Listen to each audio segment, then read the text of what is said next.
कर्पूरगौरं करुणावतारं संसारसारम्। ओम शिवाय, जय माता दी। पुनः स्वागत है आप सभी का। चलिए हमारा उत्तम विषय ले लेते हैं। दो बड़े मेजर प्लैनेट सूर्य और मंगल देव हो गए हैं नीच प्रभावी। अब इसका सीधा प्रभाव जो है वृश्चिक राशि का जो जातक है उस पर कैसा बना रहेगा, क्या सावधानी रखनी चाहिए, इसके बारे में चर्चा करेंगे। पहले काल समझ लेते हैं दोनों ग्रहों के। सूर्यदेव 16 अक्टूबर 2024 दिन रहेगा सोमवार, प्रातः 7:52 तक कन्या राशि में बने रहेंगे, 6 नंबर में बुध देव के साइन में। इसके पश्चात तुला राशि 7 नंबर में लिब्रा में प्रवेश करेंगे। यहाँ पर सूर्यदेव नीच प्रभावी हो जाएंगे।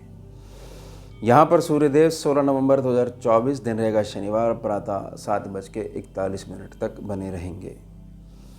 आगे बढ़ेंगे। मंगलदेव 20 अक्टूबर 2024 दिन रहेगा रविवार, दोपहर में 2:46 पर कर्क राशि में प्रवेश करेंगे। 4 नंबर में चंद्रमा का साइन है, प्रवेश करते ही नीच प्रभावी हो जाएंगे मंगलदेव। अब दो बड़े मेजर प्लैनेट हैं, ये सूर्य और मंगल, ये नीच प्रभावी हो गए हैं। इसका क्या फ़र्क पड़ने वाला है? एक छोटी सी ना भ्रांति बनी हुई है ग्रह की उच्चता को लेकर और नीचता को लेकर। उच्चता का मतलब यह है कि महा पॉजिटिव और नीचता का मतलब यह है महा नेगेटिव। ये भ्रांति है।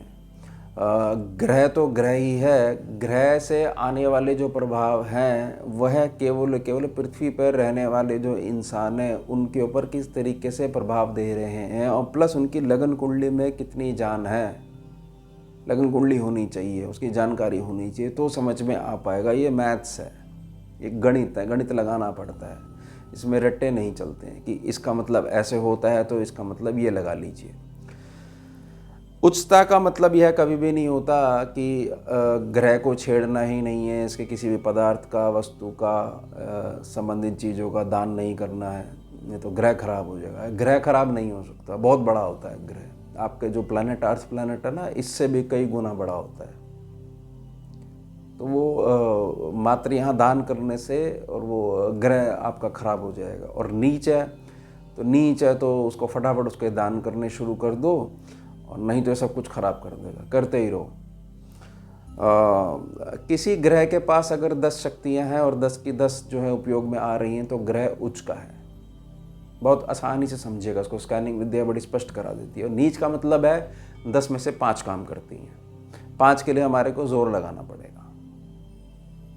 और ये जो दान है, दान एक बहुत ज़्यादा अलग विषय हो जाता है। दान का अर्थ यह नहीं होता कि पीछा छुड़ाना, ये फटाफट दान कर दो और जो है जो आप प्रारब्ध लेके आए वही बदल जाएगा। ये ध्यान रखिएगा। ऊर्जा का स्थानांतरण हो सकता है, लेकिन ऐसा नहीं है कि मात्र दान करने से ग्रह की डिग्री पे फ़र्क आ जाएगा और ग्रह जो प्रारब्ध जो है जो असर कर रहा है ग्रह की रश्मियों के द्वारा, वो सारे के सारे चेंज हो जाएंगे। अगर ऐसा होता तो कष्ट ही नहीं होते इस पूरे संसार में आज तक किसी को भी। सब लोग दान कर रहे होते और बड़े आसानी से रिलीज मिल गया होता उनको। सूर्यदेव जब भी प्रभावित होते हैं तो ये स्पष्ट है कि पूरी कुंडली पे और सारे ग्रहों पे फर्क पड़ता है, क्योंकि जब पावर आधी रह जाएगी तो जो उसके शत्रु जो होते हैं तत्व आधार पर, वैसे ग्रहों की कोई ऐसा नहीं है कि मित्रता और शत्रुता ऐसे बनी हुई है जैसे आपके कोई मित्रगण हैं कि बहुत अच्छे हैं तो अच्छे मित्र, बहुत खराब है तो गलत मित्र। ये तत्व आधार पर है। जैसे सूर्य है, शनि है, इनका क्या है, एक अंधकार एक प्रकाश है, दोनों का मिलन नहीं हो सकता, तो इसको ये बात बोली जाएगी ये शत्रुता है। किसकी शत्रुता है? अंधकार और प्रकाश की, ना कि सूर्य और शनि की। वैसे गुणाधार पर, धर्माधार पर पिता और पुत्र है, पिता और पुत्र के मध्य शत्रुता नहीं हो सकती। तो ये ज्ञान का विषय है। तो सूर्यदेव जब भी प्रभावित होंगे पूरी कुंडली पर असर पड़ता है। सूर्यदेव द्वादश भाव में बैठे हुए हैं जिस पे नीच के मंगल की दृष्टि पड़ रही है। तो सूर्यदेव को बाहरी तौर पर कोई हानि नहीं पहुंचा सकता है, लेकिन इसका सीधा फर्क यह पड़ेगा कि आप आराम से बैठे हुए हो, अचानक जो है मन घूमना शुरू कर देगा और 3 से 4 दिन तक ये प्रभाव बना रहेगा कि देखिए खर्चा कितना ज़्यादा हो रहा है, देखिए मैंने तो आज तक ज़िंदगी में कुछ कमाया नहीं है, देखिए मेरी अमुक राशि है और मुझे तो ये पता है ये अमुक राशि में जो जन्म लेना ही नर्क भोगना होता है। जितना ज़्यादा नेगेटिव जो है घूमे जाएगा और एक प्रकार से बोलना शुरू कर दोगे और स्वयं भी समझ में नहीं आएगा, पता नहीं मैं कोई मेहनत भी नहीं कर रहा हूँ, सारा दिन मेरा शरीर टूटा बना रहता है। अचानक से ध्यान आने लग जाएगा, अरे मैंने तो इतने पैसे इसको दिए थे, देखो वो मेरा संपर्क जो है हट गया है, फ़ोन नहीं उठा रहा है, बहुत ज़्यादा उसने मेरा फ़ोन नहीं उठाया, तो इसका मतलब यह है मुझसे थोड़ा सा बचना चाह रहा है।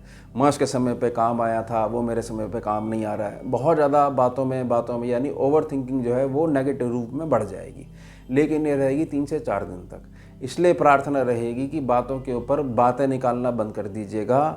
जो कार्य हैं, क्योंकि ये मात्र गोचर है, उन पे थोड़ा सा ध्यान दीजिएगा, बाहर निकलिएगा, थोड़ा सा जो पशु होते हैं, पक्षी होते हैं, इनको दाना डालिएगा, इनकी सेवा करिएगा। गौ माता है, डॉगी है, स्ट्रीट डॉग, इनकी सेवा करिएगा, इनके ऊपर हाथ फेरिएगा और आशीर्वाद के लिए प्रार्थना करिएगा। ये सारी चीज़ें संतुलित हो जाएंगी। ये ध्यान रखिएगा, ये स्थिति है तिल का ताड़ बनाने वाली। ये छोटे से तिल का जो है एक बहुत बड़ा वृक्ष बना दिया, यानी कि इमेजिनेशन में बहुत ज़्यादा नेगेटिविटी क्रिएट कर ली। और फिर परेशानी किसको होगी? परेशानी होगी आपको और आपके परिवारजनों को। ये ध्यान रखिएगा। और व्यर्थ में गुस्सा आएगा, व्यर्थ में नेगेटिव एटीट्यूड की प्रॉब्लम हो सकती है। इसके अलावा फिजिकली कोई फ़र्क नहीं पड़ने वाला है। बहुत ज़्यादा जो फ़र्क पड़ेगा वो आत्मिक लेवल पे पड़ेगा, और आत्मिक लेवल पर सोच सोच के टूटना आरंभ हो जाओगे। इसको मैं शुरू में बता रहा हूँ, ये कह रहा हूँ कि 3 से 4 दिन तक इसका प्रभाव बना रह सकता है, फिर धीरे धीरे संतुलित हो जाएंगी चीज़ें।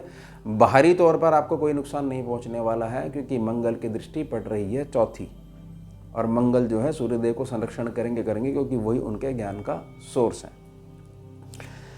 इसके पश्चात जो सीधी दृष्टि पड़ रही है सूर्यदेव की, वह 6वें भाव पे पड़ रही है। बहुत सारी चीज़ों में नेगेटिविटी तो होगी, लेकिन जो डेप्थ का सेक्शन है यह अभी बहुत ज़्यादा क्लियर होगा आपका।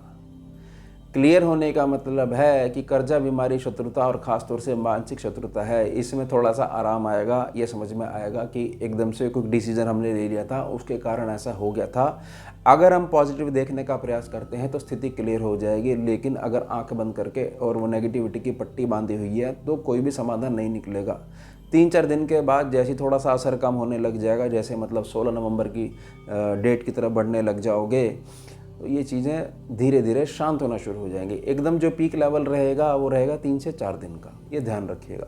लेकिन पहले से आपका रूटीन अच्छा बना हुआ है, सुबह घूमने जाते हो, शाम को व्यायाम के लिए जाते हो, कोई अच्छी सी बुक पढ़ते हो, और टारगेट है जीवन में, एक लक्ष्य है, लक्ष्य पे काम कर रहे हो। पढ़ने वाले अपना पढ़ाई का काम कर रहे हैं, और जो व्यापार में अपने व्यापार की तरफ ध्यान दे रहे हैं, और चीज़ों में ध्यान दे रहे हैं कि भाई चलो त्योहारों का मौसम है, त्योहारों का सीज़न है, और चीज़ों में लगना चाहिए, थोड़ा सा धैर्य से काम ले रहे हो, तो पता भी नहीं लगेगा कि कौन सा ग्रह नीच का हुआ है और किसका क्या प्रभाव पड़ रहा है। ये ध्यान रखिएगा।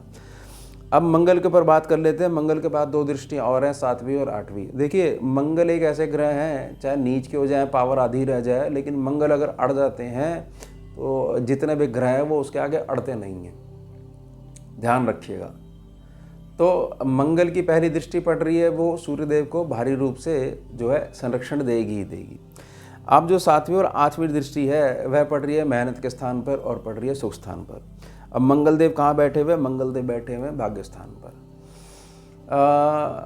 अगर ऐसा होता है कि अभी रूटीन में बहुत ज़्यादा पूजा पाठी हो, बहुत ज़्यादा धर्म के मार्ग पर चलने वाले हो, और वो थोड़ा सा अगर पैर हिल रहे हैं, तो मंगल हाँ प्रभाव दे रहा है। ध्यान रखिएगा, क्या प्रभाव दे रहा है? नेगेटिविटी में प्रभाव दे रहा है। ये भी 4-5 दिन तक, हफ्ता मैक्सिमम 7 दिन तक ये प्रभाव दे पाएगा। और अगर बहुत ज़्यादा नियम नहीं बने हुए हैं तो मंगल क्या करेगा? मंगल नियम बनाएगा। भाई समय पे उठो, सुबह उठ के ध्यान करो, साधना करो, भगवान की पूजा करो, कुछ नियम बनाओ, कुछ जो है आरती भगवान की गाया करो, ऐसे जाया करो, लोगों से अच्छी तरीके से बात करा करो। तो 2 ही प्रकार के इफ़ेक्ट पड़ेंगे। अब जो नेगेटिव वाला पड़ रहा है वो अगर अपने आप को संभाल लेता है तो संतुलित हो जाएगा। जिसके नियम बन रहे हैं वो उसको पकड़ लेता है तो वैसे उसके बहुत चीज़ें अच्छी होने लग जाएंगी। अब जो मंगल नीच का जो इफ़ेक्ट पड़ रहा है, जो 3रे स्थान पे पड़ रही है दृष्टि और 4थे स्थान पे पड़ रही है, इसका कंक्लूज़न क्या निकलेगा? कंक्लूज़न ये निकलेगा कि मेहनत अब आपसे मंगलदेव थोड़ी सी ज़्यादा करवाएंगे और उसी आधार पर पुनः जो है भाग्य का आशीर्वाद देंगे। ये दोनों चीज़ जब पक्की हो जाएंगी, नहीं तीसरा सेक्शन 9वां सेक्शन जब पक्का हो जाएगा तो आपके घर में सुख बढ़ना शुरू हो जाएगा, निजी प्रसन्नता बहुत ज़्यादा बढ़ जाएगी। तो मूल क्या रहा सूर्य और मंगल के नीच का? क्या प्रभाव पड़ा? यह प्रभाव पड़ा कि जैसे ही कहा जाता है कि बदलता हुआ मौसम थोड़ा सा शरीर को तोड़ता है, तो उसी प्रकार से यह जो सूर्य जो नीच हो रहे हैं, इसका जो प्रभाव पड़ेगा वह आपके मन मस्तिष्क पे पड़ेगा, शरीर पे पड़ेगा, लेकिन ऐसी कोई हानि आकर नहीं खड़ी हुई है। ज़्यादा जो परेशानी बनी रहेगी वह परेशानी बनी रहेगी मानसिक तौर पर। उसके लिए मैंने प्रार्थना कर दी है कि थोड़ा संतुलित होकर सोचिएगा, ध्यान करिएगा, सुबह जल्दी उठिएगा, रात्रि को जल्दी सोइएगा। और बड़ा अच्छा नियम है, अगर आप मेरी प्रार्थना मानो, कि बहुत ज़्यादा जिनको अंधेरा पसंद है, सुबह उठकर प्रकाश में जाया करो, घर के खिड़की दरवाजे थोड़ा सा खोला करो, वायु जो है वो बाहर निकला करेगी, बाहर की वायु अंदर आया करेगी, एयर सर्कुलेशन होगा। तो ये जो ग्रहों के अगर जो पॉइंट्स ख़राब हो रखे हैं आपके घर में भी, तो नेगेटिविटी बढ़ जाएगी। लेकिन जिस तरीके से मैं प्रार्थना कर रहा हूँ तो वो जो बैड एनर्जी है वो रिलीज़ हो जाएगी। बस इतना सा काम है। और ये पावर आधी हुई है, इसका मतलब पावर ख़त्म नहीं हुई है। ऐसा नहीं है कि सूर्य की जो है लाइट आनी बंद हो जाएगी, जीवन में प्रकाश बंद हो जाएगा, सरकार से संबंध बिगड़ जाएंगे। ये रट्टे हैं सारे। ये जो बहुत लंबे समय से जो एक रट्टे लगवाते हैं ना, उन्होंने रट्टे लगवा रखे हैं आपके कि इस ग्रह से ये संबंध होता है, ये उच्च का हो जाता है ये लाभ मिल जाएगा, नीच का हो जाता है ये लाभ चला जाएगा। लाभ और हानि जो है उसकी तरफ ज़्यादा ध्यान मत दीजिए, कर्म करते चलिए। ये गोचरीय गणना है, ये बेचारे ग्रह घूमते ही रहते हैं। ये धरती पे आके किसी के घर की बेल बजाकर नहीं टोकते हैं।